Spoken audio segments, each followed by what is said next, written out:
Let's go, lesbians, let's go! Let's go, lesbians, let's go! Sure, yes, let's go, lesbians, let's go! Here we go, lesbians!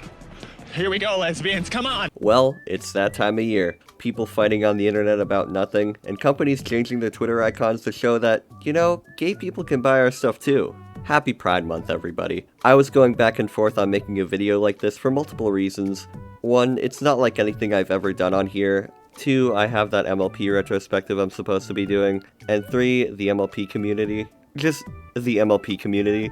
I figured I'd go through with it just because around this time of year, I think it's important to talk about how far we've come in terms of queer representation in cartoons. We live in an age where gay and lesbian relationships can be explicitly shown without people going insane. Well, most people. Characters can literally just say that they're gay now. It's not perfect, in fact it's far from perfect, but it's better than what people had in the 90s, 2000s, even the early 2010s. If you couldn't tell already, this is going to be a different kind of video. Rather than a review or me just reading things off a wiki, well, at least not for the whole thing. My biggest fear while writing this is making it sound like I'm giving a presentation for health class or something. We're not doing that. Today I'm going to talk about queer characters in MLP as well as popular headcanons and why both of those two matter so much to people like me. But before we get into that, I just want to say that only around 13% of my viewers are subscribed. Maybe if we get that number up, we'll be able to reach my goal of 10k subs by the end of this year. Just a thought. One word that gets thrown around a lot when discussing stuff like this in MLP is canon. You know, is it just hinted at, or is it canon? Well, canon is a weird word when it comes to stuff like this. In both FIM and in EG, you have several same-gender couples that have basically been confirmed to be canon, but you don't have the characters outright stating that they love each other. It's just the staff dropping hints about it. Sometimes very big hints, mind you, but they still leave room for people to say it's up to interpretation. Or so they can edit it out in like China or Russia or wherever. Like, for example, you've got Scootaloo's aunts, Holiday and Lofty, who were confirmed by Mike Vogel to be a gay couple, but some people could interpret them as being sisters. Bonbon and Lyra literally propose to each other, which is the closest the show ever gets to actually stating the character's sexuality. And of course the infamous Apple Dash, which showed up in the last problem. But Rainbow Dash being lesbian is something people did not like, even though, you know, this happened, and Ashley Ball, the voice actress for both of those characters, confirmed it to be true. As we're in EG, we apparently got some hints at Rare Jack, as well as these two background characters. This is all we have for canon stuff, but it's good. I'm glad they were at least able to hint at something. Given G5 and their focus on diversity and inclusion, as mentioned in one of their press releases way back when, there's no doubt that LGBT fans will get something at least. And in FIM, while we do have a lot of very tangible queer characters, there are episodes that people like to interpret as metaphors for certain experiences. Dragon Quest is an episode where Spike feels left out among the other dragons, them being loud, mean bullies who embody every negative stereotype about adolescent boys. Spike's alienation as somebody who's essentially the opposite of those stereotypes can read as a metaphor for a gay man or an FTM trans person struggling to fit into the confines of traditional masculinity. The episode Surf and/or Turf, which unlike the title would suggest isn't about J.K. Rowling, focuses on this new character Terramar, who I literally could not care less about.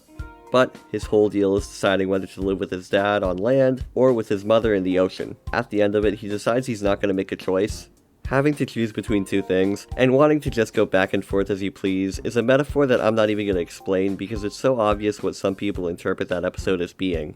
But you know, those aren't the real messages behind the episodes. Dragon Quest especially is just about being the other. It can work for a variety of situations, not for just being gay or trans. But I think people like to give the episode the whole trans angle because honestly, trans characters in kids' cartoons are hard to do, so you really don't get all that much. All most fans have are headcanons, which is completely valid. If we're going off popular ones, of course you have Trixie. For those who haven't watched my iceberg lettuce comparison video, the reason you see so much fan art of Trixie waving a little trans flag or something like that is because Trixie's voice sounds like somebody going through male-to-female voice training. In the later seasons, it sort of goes backwards, honestly. She gets more and more raspy as the show goes on. In her first two appearances, she's always trying to prove something about herself, that being her magical ability. This could run parallel to how she wants to prove herself to the world as a real mare.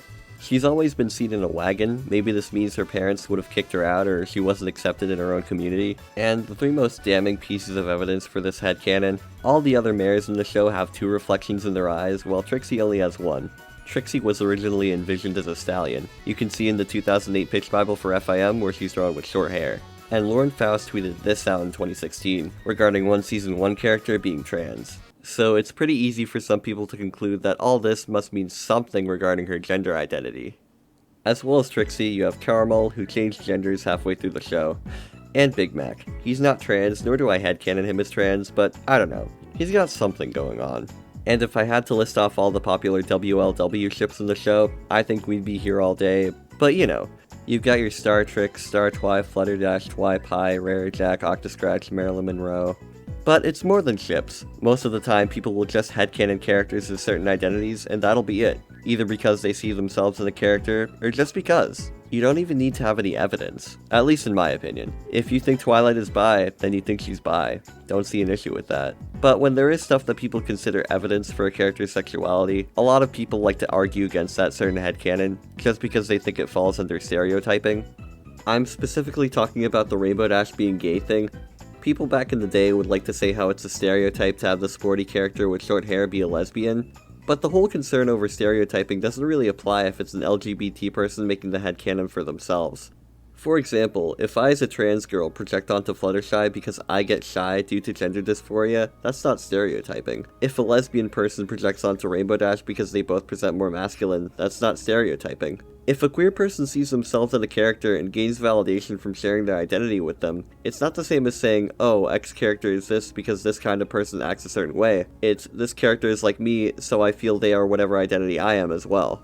And if a straight cisgender person projects onto a character, that's completely valid too. If you disagree with the headcanon for whatever reason, that's completely valid too. The problem comes in when people vehemently attack queer headcanons because every character is straight and cis apparently with no wiggle room. Violet Pony wrote this great little FAQ thing about the Trixie is trans headcanon, which I'll link in the description. In it she says this: are we trying to absolutely guarantee, without a shadow of a doubt, that Trixie is trans in the context of the canon show? No, and you don't have to buy into it. But people saying Trixie is trans doesn't hurt you in the absolute slightest. If it triggers you, we probably know why. That last sentence brings up a great point. People who go out of their way, like really go out of their way to disprove headcanons like Trixie, that's pretty sus.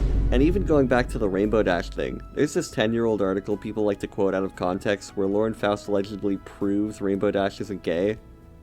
Of course Rainbow Dash isn't gay. She's not straight either. She's a cartoon horse. At the end of the day, what does a pony being gay or trans, or not even being canonically gay or trans, just people attaching a certain label onto them, change about the show? Headcanons are called headcanons for a reason. You know, they're in your head. People saying that Trixie is trans is on the same level of saying that One Sheep in Sisterhood Social is a changeling. It's something fun to theorize about, draw art for, whatever. And for queer headcanons, it makes people feel seen. Representation is something that every group needs. If you don't have any positive portrayals of yourself in media, then what blueprint do you really have for yourself and how you fit into the world around you? And if all the public sees is one specific type of person, what are they going to think about somebody who's different? That's why stuff like this really matters in my opinion. Whether that be seeing a character who has the same identity as you, or being able to project onto a character from a piece of media that you love. That being said, let me know your guys' headcanons in the comment. I'm curious to know how you all see these characters. Also, don't forget to like the video if you enjoyed it. As always, if you want to see more from me, subscribe and click the little bell icon next to it. Follow me on my socials, linked in the description for updates and other stuff. I can't think of a better outro, so until next time, goodbye.